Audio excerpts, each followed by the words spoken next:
I'm Alesha Dixon and you're watching Entertainment Focus. Focus. So to start off with, Alesha, how are you today? Oh, do you know what? Apart from having a cold and feeling really bunged up and having a stiff neck, I'm brilliant. So you're doing well then? My body's a little bit run down, but my spirit's fine. Yeah. Is it from going to LA Fitness too much? I haven't been to LA Fitness enough, to be honest. In fact, I'm feeling a little bit guilty because I haven't worked out for quite a long time. I think I'm a bit run down because it's been quite full on. I've had lots of gigs, not much sleep, and a friend of mine was taken to hospital, and so we was all in hospital from like 3 in the morning till 6 in the morning, and when I left the hospital I had a cold and it was absolutely freezing in there, so I think we're going to blame it on the hospital. So you've got your new single coming out, Drummer Boy, which is the first single from your new album. Tell us a bit about the track. Well, Drummer Boy really is a lot of fun. You know, when I heard the backing track, I just instantly thought, wow, musically this sounds really empowering, really different, quite tough as well.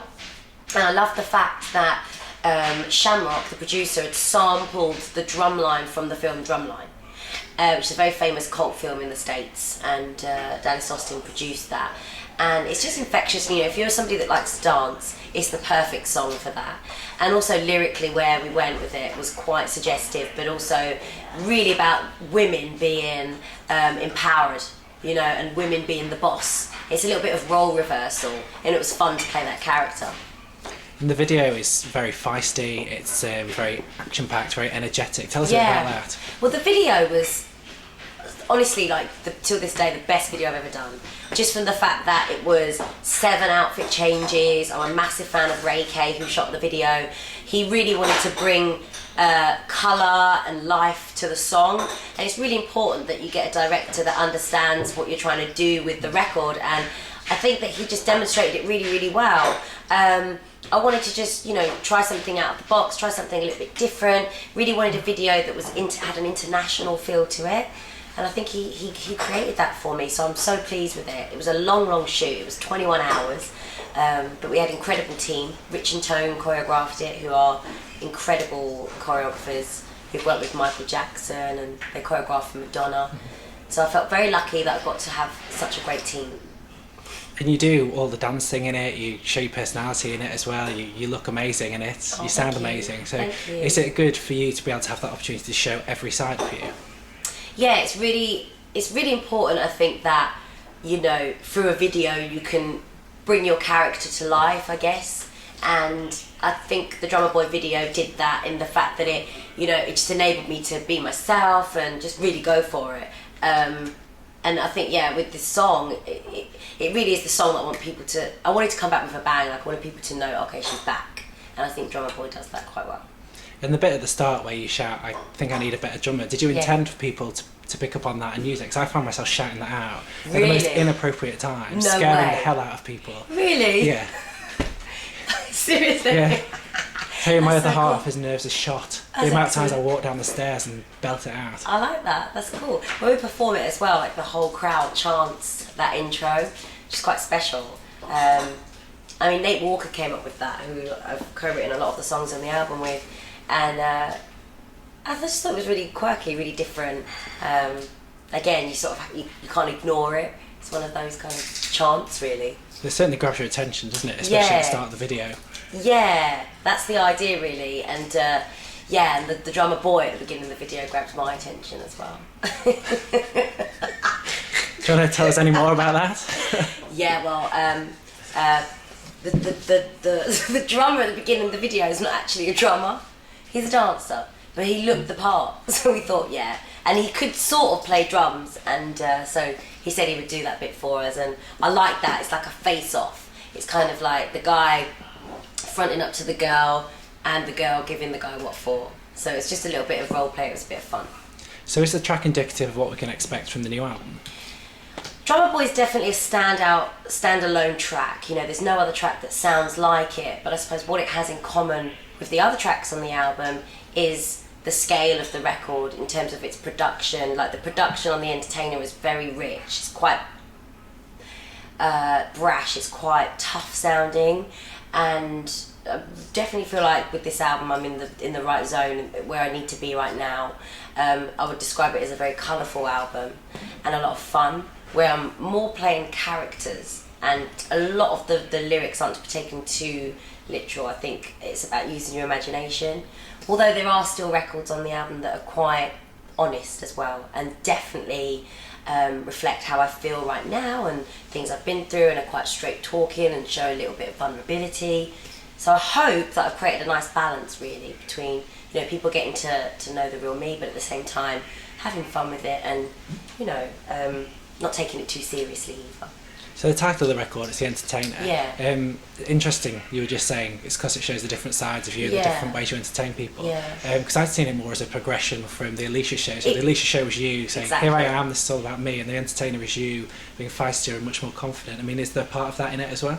I would say so, yeah. And the idea with the Alesha show concept was that when people come to the live show, it's not just a case of, oh, here we are just singing the songs. We wanted to put on an actual show and take people on a journey, whether it was the garage music into reggae music, into a dance section, into different moods and feelings, so that you really feel like you are on a journey with the artist. And I guess The Entertainer just felt like a natural progression after that. And because there are many different layers and different styles on the record, I just feel like, and there is actually a song on the album called The Entertainer, and it's really about that relationship you have with the audience. You know, I always say one doesn't work without the other, and it's you're in it together. You know, when you go to a show, it's like an exchange of energy, and I feed off the audience. So every time I hear a track or a backing track, I'm constantly thinking about how the audience would respond to that, how I could turn that, how that would sound with the band, what we could do visually, creatively. That's part of the excitement for me. I'm always thinking about the bigger plan and touring the record. And I think with this album we could have a lot of fun.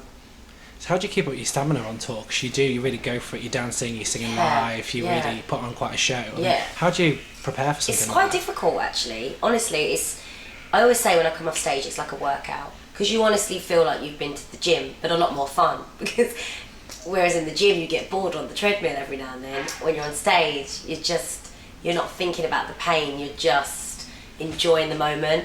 There was one show, I think it was V Festival last year, that with nerves and adrenaline and the energy we exerted on the stage, when I came off the stage I was actually sick. That was the first time that happened to me. Like I always have moments where I'm on stage and I'm exerting so much energy that I feel like I could be sick, because it's like your body can only take a certain amount before it needs to have a respite. But this one instant I came off stage and that happened, and I was like, God, I don't ever feel like I'm fit enough, because you don't want to be restricted when you're on stage, thinking, oh, you know, I'm not going to be able to keep up with my own stage show. So that's why I think it's important to run and work out when I can, so that I can just completely go for it. And the Entertainer album doesn't really have any balance, so there really isn't the opportunity to rest. And I remember actually after the Alesha Show tour saying to my manager, I must try and write some more ballads so that I can actually have moments in the show where I rest, but that has not happened. It's just not happened, but it's good because it keeps me fit, and you know, our job is to energise the audience and make them, you know, bring them to life as well, and that's the main part of what I do really. So alongside the record and the single, you're also returning to Strictly this year. Yes. How do you balance all of those things? Because that must be pretty tough.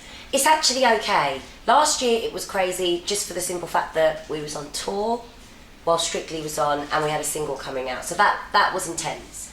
But we made it work. My feeling on it is this: it's like if you're passionate about it and you love it, you make it work. And Strictly, the great thing about that, it literally takes up one day a week. And I think the perception of it is that it must be a full-on thing, but I actually turn up on the Saturday, do the job, and then I go home. So it's actually not as bad as you would think, and then that leaves me 6 other days of the week to get back to the day job. And how did you feel last year? Because when you started on Strictly, you came under a lot of unfair criticism, and people didn't give you a fair shot. And then within a couple of weeks, that was starting to turn around. And by the end of it, people were loving you. I mean, how did that feel for you to have to go through that? That was a crazy journey. I'd say the build-up to the show was worse than once the actual show started. I think the first couple of weeks of the show was when the media was at its worst. And that was tough, but at the same time, I think it was two things going on. One, you're thinking, oh God, you know, I'm a judge being judged, and I never considered for 1 second that I would ever quit or any of that, but it did get me down. Like, there was a point where I felt quite saddened by some of the criticism, because I felt like it was quite personal. And then at the same time, I'd get annoyed with myself for being annoyed by it, because I am somebody that likes to rise above negativity and believes in the bigger picture, and also very good at putting things into perspective. You know, it was like, to look at it for what it is, it's Saturday night entertainment, and I really think there's more important things going on in the world to actually be upset by than something like that. And I wouldn't have taken the job on if I didn't think I could do it. And I have a love and a passion for the show, and I wasn't going to allow anything negative to ruin my love of the show, because the show changed my life, and I've always been a massive fan of the show, and that's why I've agreed to do it again this year. And I'll always continue to do things if I enjoy it, and I did really enjoy it. You know, it ended up being an incredible experience, very glamorous job to be involved in, and I love shiny floor shows, and I love dance, so I was honoured to be asked to be a judge, and so I'll continue to do it. But you must have felt quite good at the end of it when you realised that the criticism had turned into positivity and people were actually raving about you. I think I was sort of unaffected by it, in the respect that when it got to the end of the series, I wasn't really thinking, oh, I've turned it around or anything like that. I think when the negativity was going on at the time, I was aware that it was being completely blown out of proportion, and I think I just tried to focus on that really and not worry so much. It's a tough one. I mean, you know, I think you can't please all the people all the time, and you just have to focus on the people that do support you and do get what you're about, and just, as I said, just try and block out any negative things that come your way, really. So last question for you, what else can we expect from Alesha in 2010? 2010. Okay, well, obviously the album comes out in November. There'll be another single. Obviously you've mentioned Strictly. Outside of that, I've got another documentary that's coming out in November. That's going to be on BBC One. That's called Don't Hit My Mum. And really just, you know, continuing to work hard and enjoy life. You know, I'm going to be in and out of Europe probably with this album. But I'm not going to, I think with Strictly and the record and the documentary, I think that's probably enough. Yeah, maybe. You might need a rest at some point. Well, hopefully go on holiday at Christmas. That's normally the time I get to go away for New Year. Although last year, because the schedule was so crazy, when I did take my holiday, it's like my body just shut down, and I went to Jamaica and I spent the whole week in bed. How bad is that? My poor friend that came with me, honestly. But that's what happens, I think, because your body, you just keep going, don't you? And then it's like the minute you stop, it's like meltdown. But yeah, all good. Gonna start planning a holiday now, I think.